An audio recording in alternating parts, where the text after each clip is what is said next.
Hai semuanya, gimana kabar kalian? Semoga selalu dalam keadaan baik. Jadi welcome back teman-teman di Andre Grace Channel, dan ini adalah segmen analisa pagi, segmen di mana kita akan mengulas untuk update news dan juga pergerakan dari market, khususnya market Bitcoin. Teman-teman, hari ini kita berada di tanggal 11 Maret 2024 ya, di mana ya nyepi teman-teman.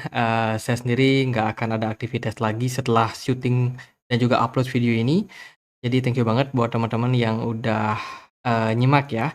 Jadi seperti janji saya kemarin, kita akan bikin video di tengah malam teman-teman, mumpung internetnya masih on, karena setelah ini internet di rumah saya itu bakalan mati ya, karena di Bali kebijakannya seperti itu. Jadi provider kartu apapun nggak ada yang on, kecuali mungkin yang pakai WiFi tertentu ya teman-teman, itu mungkin bisa akses.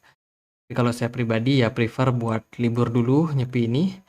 Jadi langsung aja kita akan masuk ke pembahasan dari market. Kita nggak akan mulai dari kalender ekonomi karena kita udah bahas tadi ya, teman-teman, di video yang ini tanggal 10 Maret. Teman-teman boleh check out videonya, udah lumayan banyak yang nonton juga.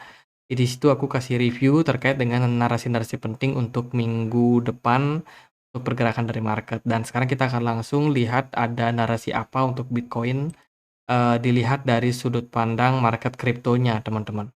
Jadi terbaru riset yang diposting oleh Vitalik Buterin di dalam sebuah postingan, ini terkait dengan risetnya terkait dengan adanya komputer kuantum, teman-teman. Komputer kuantum ini adalah narasi yang bukan baru, teman-teman, melainkan ini memang sudah bisa diprediksi bahwa ke depan yang namanya komputer itu sudah berevolusi menjadi sesuatu yang lebih, luar biasa dari apa yang kita temukan hari ini.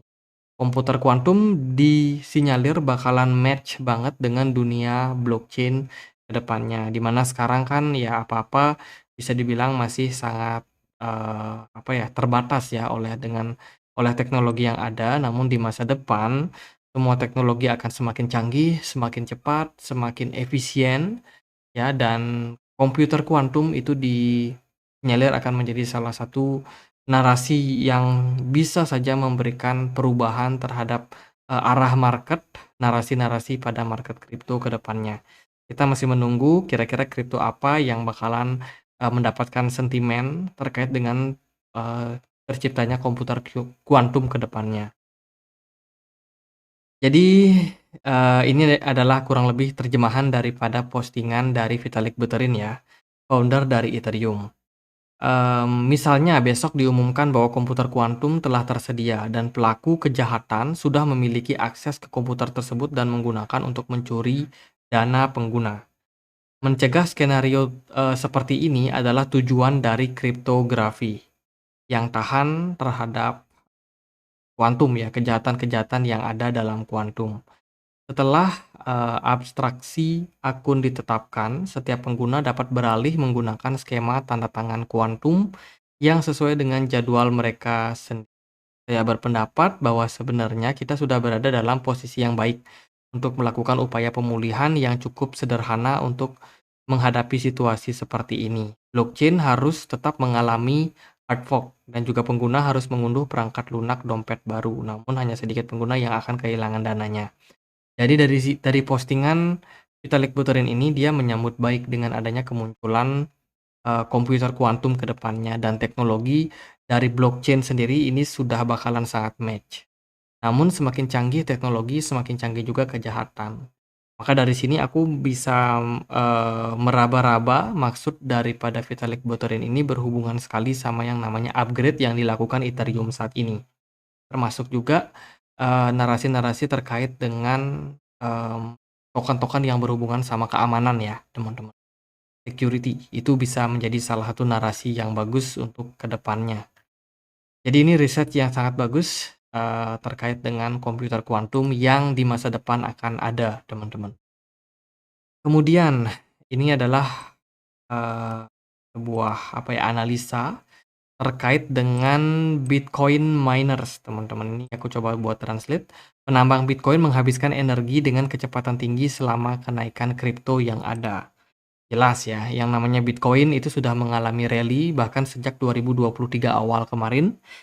Bitcoin naik dari 15.000 sampai di level hari ini itu ada di kisaran 69 ribuan something teman-teman, di mana semakin banyak, institusi besar yang masuk ke Bitcoin, bahkan ada penambahan nih kayak jaringan layer kedua di jaringan dari Bitcoin yang bikin Bitcoin ini makin lama makin padat ya, dari gas fee-nya, hash rate-nya itu terus mengalami kenaikan. Otomatis biaya dari energi juga mengalami kenaikan karena bull run yang terjadi. Adopsi banyak, banyak orang yang FOMO, dan itu adalah sesuatu yang complicated, teman-teman. Ingat, yang namanya miner seringkali perlu dana untuk bayar operasional, bayar listrik, maintenance, dan lain sebagainya. Nah, dengan kegunaan listrik yang makin lama makin banyak, ya kan, tentu saja biaya listrik mereka juga akan semakin membengkak, teman-teman. Dari sini, kita bisa berspekulasi ya bahwa ke depannya tentunya, kenaikan harga dari Bitcoin ini tentunya akan dimanfaatkan nih oleh para miners untuk taking profit sebagian, dari hasil mining mereka untuk tutup biaya operasional yang tinggi, teman-teman. So, hati-hati, sama yang namanya flash dump yang bisa berpeluang terjadi pada market, khususnya teman-teman yang suka nge-short market. Hati-hati sekali teman-teman. Tapi ini bukan berarti saya ngevad ya bilang bahwa Bitcoin bakalan turun. Belum tentu juga teman. Tergantung sekarang mana yang lebih kuat nih, buyers atau sellers. Oke, berita berikutnya datang dari Uniswap. Kabarnya volume keempat akan hadir atau versi keempat akan hadir. Jika Anda seorang pengembang solidaritas, berpengalaman yang ingin mempelajari cara membangun hook volume 4 dari Uniswap, program ini cocok untuk Anda. Jadi akan ada upgrade terbaru dari Uniswap. Ini mungkin akan memberikan impact terhadap kenaikan token-token DeFi ke depannya. Jadi ini narasi yang menurut saya bagus untuk ke depannya. Kemudian berita adopsi baru-baru aja datang dari salah satu bilioner hedge fund. Ya, ini datangnya dari Square Capital Management. Ya, founder sekaligus CEO-nya yang bernama Bill Ackman yang dikabarkan itu sekarang sudah pay attention, udah memperhatikan Bitcoin, teman-teman. Pada Saturday afternoon, baru-baru aja ya dia memperhatikan dan kayaknya orang ini tertarik untuk menjadikan Bitcoin sebagai salah satu aset hedging yang dimiliki yang layak masuk ke portfolio dari perusahaan mereka. Kenaikan harga Bitcoin menyebabkan peningkatan pengembangan dan juga penggunaan energi yang lebih besar. Menaikkan biaya energi menyebabkan inflasi. Meningkatnya inflasi meningkat dan juga dolar mengalami penurunan. Pendorong permintaan Bitcoin adalah eh, menyebabkan peningkatan penambangan dan juga mendorong permintaan energi yang lebih tinggi. Jadi ini akan menjadi sesuatu yang akan dimanfaatkan, teman-teman. Oke, menarik. Sudah ada hedge fund yang mulai melirik Bitcoin lagi, teman-teman. Kemudian berita yang lain ini aku ambil dari Arkham Intelligence ya terkait dengan BlackRock menerima arus masuk pada on-chain hari ini tertinggi. Teman-teman luar biasa, kenaikan yang terjadi itu kabarnya ya BlackRock sudah menyalip milik dari MicroStrategy terkait dengan akumulasi terhadap Bitcoin yang dimiliki. Kemudian ini adalah, postingan dari Glassnode. Sebenarnya ini agak lama ya, 6 November, tapi menurut saya layak untuk kita lihat seperti apa data yang disajikan oleh Glassnode. Yang pertama ada data terkait dengan US ETF flow. Ya, ini adalah berhubungan sama masuknya dana dari market ETF terhadap Bitcoin. Diwakili dengan tanda warna hijau teman-teman. Chart ini menunjukkan bahwa akumulasi dari ETF Bitcoin itu sudah terjadi sejak Februari kemarin.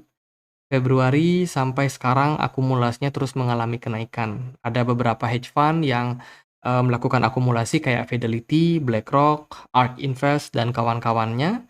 Sementara ada Grayscale yang terus mengalami outflow, ya dana keluar karena disebabkan ada beberapa sentimen yang negatif dari fee dari Grayscale sendiri mahal, kemudian juga ada pencairan dana dari Genesis ya terkait dengan kasus dari FTX juga itu juga menyebabkan outflow yang lumayan besar pada Grayscale.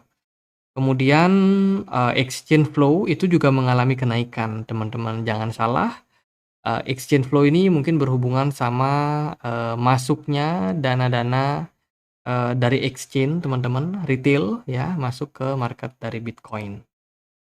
Kemudian dari chart berikutnya, ini adalah chart terkait dengan long term holder yang, dalam posisi profit, teman-teman. Kalau kita perhatikan chart dari holder itu diwakili dengan warna hijau ya, teman-teman, di mana long term holder saat ini lagi dalam posisi cuan, mayoritas ya, mayoritas, nggak semua sih, tapi mayoritas itu lagi dalam posisi cuan dikaitkan dengan kenaikan harga Bitcoin yang terjadi belakangan. Jadi ini good news, teman-teman. Kemudian data berikutnya, ini data soal long term holder and grayscale ETF position change. Saat ini kondisi daripada, long term holder pada Bitcoin itu mengalami sedikit koreksi, ya. Long term holder supply 30 hari itu mengalami penurunan. Ini mungkin disebabkan karena ada sedikit aksi taking profit yang terjadi pada long term holder. Ya, kemarin ada berita tuh terkait dengan, eee sebuah wallet dari Bitcoin yang sudah off, ya, sudah dorman selama 10 tahun itu tiba-tiba aktif dan langsung jual, teman-teman. Itu bikin ya sedikit market, flash dump ya, teman-teman, tapi overall Bitcoin kembali mengalami rally karena memang buyers-nya masih begitu banyak.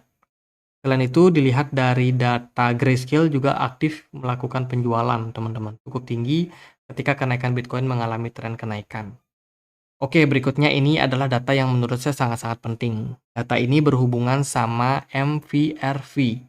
Ya, kalau saya suka bilang ini adalah data harga wajar pada Bitcoin dilihat dari sudut pandang market value to realized value. Sebuah indikator on-chain dari Bitcoin untuk mengukur kapitalisasi pasar dan juga membandingkannya dengan kapitalisasi realisasinya. Jadi gampangnya adalah, rasio MVRV digunakan untuk mengetahui kapan harga berada dalam batas yang wajar ataupun, pasar udah mulai kemahalan atau kemurahan. Oke, kita lihat dari datanya, teman-teman.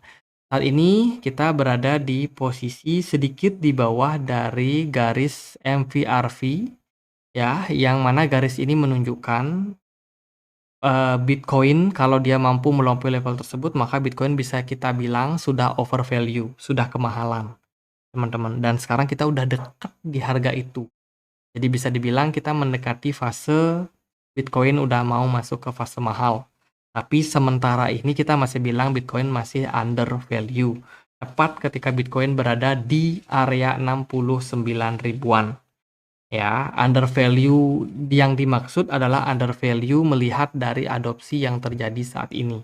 Teman-teman, Bitcoin sudah menjadi, aset yang sangat-sangat diperhatikan ya oleh banyak hedge fund, manajer investasi maupun perusahaan-perusahaan. Jadi value dari Bitcoin sebenarnya naik terus, teman-teman. Dan kita udah mendekati harga wajar buat saat ini. Jadi momentum buat teman-teman akumulasi lebih banyak itu sebenarnya ada kemarin waktu Bitcoin dump di kisaran level 15.000 ya, bahkan teman-teman masih bisa melakukan akumulasi sebenarnya ketika pergerakan Bitcoin ada di 30 ribuan. Itu juga bisa dibilang masih terdiskon waktu itu ya, tapi sekarang Bitcoin udah berada di level yang cukup tinggi mendekati harga wajarnya. Kemungkinan harga wajar Bitcoin itu berada di kisaran level 80 ribuan something ya. Mungkin 75.000 atau 80.000 mungkin area-area tersebut harga wajar untuk Bitcoin. Tapi ingat, ketika adopsi Bitcoin makin lama makin banyak, tentu saja harga wajarnya akan semakin tinggi juga pada Bitcoin. Oke, teman-teman. Ini postingan terbaru datang dari investing.com. Kayaknya dia melihat nih teman-teman, ada bull yang menyamar ya, ada bear yang menyamar menjadi bull, teman-teman. Ya, who knows? Mari kita lihat Bitcoin dari segi price action. Overall, Bitcoin kembali, teman-teman, berada di area resistance kuatnya di kisaran 69.000 something, bahkan sekarang udah di 69.200. Pergerakan Bitcoin terus mengalami kenaikan, ditunjang sama volume perdagangan yang bagus, smart money yang tebal, kemudian MACD juga masih memberikan sinyal yang bagus. Dari indikator candle daily, belum ada indikasi pembalikan arah yang terjadi pada Bitcoin. Beda Bitcoin, beda nasib dengan altcoin. BTC Dominance mengalami kenaikan, banyak altcoin yang tampaknya mulai tertekan. Doge, Dogecoin, GRT, kemudian ada Litecoin, Celestia, Polkadot, Habar, lalu WLD, koreksi parah ya, WLD 19% udah turun. Manta juga udah mulai menunjukkan indikasi-indikasi koreksi kecil, kemudian AAV juga udah mulai, mengalami koreksi. Jadi Bitcoin berbeda dengan altcoin yang lain, Bitcoin sangat strong, Ethereum juga masih terbilang strong, teman-teman, ya itu, Bitcoin overall bagus pergerakannya ya, kita masih, melihat kemungkinan pergerakan Bitcoin bisa aja mengalami kenaikan lebih tinggi dari level 69.000, maybe ke 70 ribuan something, ya. Tapi sayang sekali BTC dominance-nya menguat, jadi altcoin mayoritas mungkin akan kena tekan, teman-teman, pada perdagangan hari Minggu ini. Besok kita akan masuk ke hari Senin, akan ada beberapa institusi besar yang juga akan aktif, jadi siap-siap volatilitas berpeluang terjadi di hari esok. Ya, kemana arah Bitcoin kita tidak akan pernah tahu, teman-teman. Dan kali ini Bitcoin bergerak sangat mendominasi, ya, beda dengan fase-fase sebelumnya, fase-fase bullish sebelumnya, di mana Bitcoin ini bergerak beriringan dengan altcoin, tapi sekarang tampaknya outflow lebih banyak masuk ke Bitcoin disebabkan karena ETF spot Bitcoin yang mendapatkan approval, otomatis banyak aliran dana yang lebih banyak masuk ke Bitcoin daripada altcoin. Ya, jadi sorry to say, teman-teman, Bitcoin mungkin bisa naik terus, tapi altcoin kemungkinan bakalan masih dalam posisi yang tertekan dalam jangka waktu pendeknya. Bitcoin overall bakalan terus melesat, teman-teman, mencapai beberapa level-level penting di atas. Maybe itu di 80 ribuan ya, kalau kita lihat dari posisi sekarang, resisten psikologinya ada di 70.000. Let's say kalau berhasil melaju lagi, potensi banget untuk Bitcoin masuk ke 80.000, even dia bisa lebih tinggi mungkin ke 100.000. Bahkan tepat ketika halving Bitcoin. Bitcoin belum menunjukkan indikasi pembalikan arah dari candlestick. Jadi masih sangat-sangat kuat. Dan aku perhatikan banyak altcoin yang udah mulai mendapatkan tekanan jual ya. Beberapa altcoin saya perhatikan kayaknya udah mulai lemah-lemah gitu, teman-teman. Eh ya mungkin ada beberapa teman-teman yang akan memanfaatkan momentum koreksi yang terjadi pada altcoin buat cicil beli, itu nggak ada salah, teman-teman. Ada banyak koin yang bakalan menarik kayak Render, WLD menurut saya sangat menarik, Manta juga kalau bisa koreksi dalam juga bakalan sangat-sangat menarik, AAV, Matic, Matic agak strong ya. Kemudian Solana juga masih dalam posisi yang kuat. Ya itu sih beberapa koin yang mungkin menarik, buat teman-teman pantau pada koreksi ini ya, dari Render, WLD, Manta. Mungkin sebagai opsional lain, injektif belakangan agak agak turun ya teman-teman, di luar dari ekspektasi saya pribadi, tapi ya kesempatan buat teman-teman yang mungkin barang. Gitu aja paling, Bitcoin positif, tapi altcoin ketekan. Jadi semoga video kali ini bisa bermanfaat. Bila mana ada pertanyaan lain, ada koin lain buat dibahas, feel free untuk langsung tulis di kolom komentar, teman-teman. Kita juga ada komunitas diskusi di Telegram, tempat aku untuk berbagi berita-berita terbaru tentang market crypto. Bagi teman-teman yang mungkin mau join, linknya ada di kolom deskripsi video ini. Jadi ya selamat merayakan Hari Raya Nyepi bagi teman-teman yang berada di Bali, semeton Hindu yang merayakan. Dan juga selamat, menjalankan ibadah puasa bagi teman-teman yang muslim ya, yang akan, mulai masuk ke bulan Ramadan. Semoga puasanya lancar, semoga kita semua mendapatkan keberkahan, cuan dari market kripto. Itu aja, semoga video kali ini bermanfaat dan akhir kata saya Andre, makasih.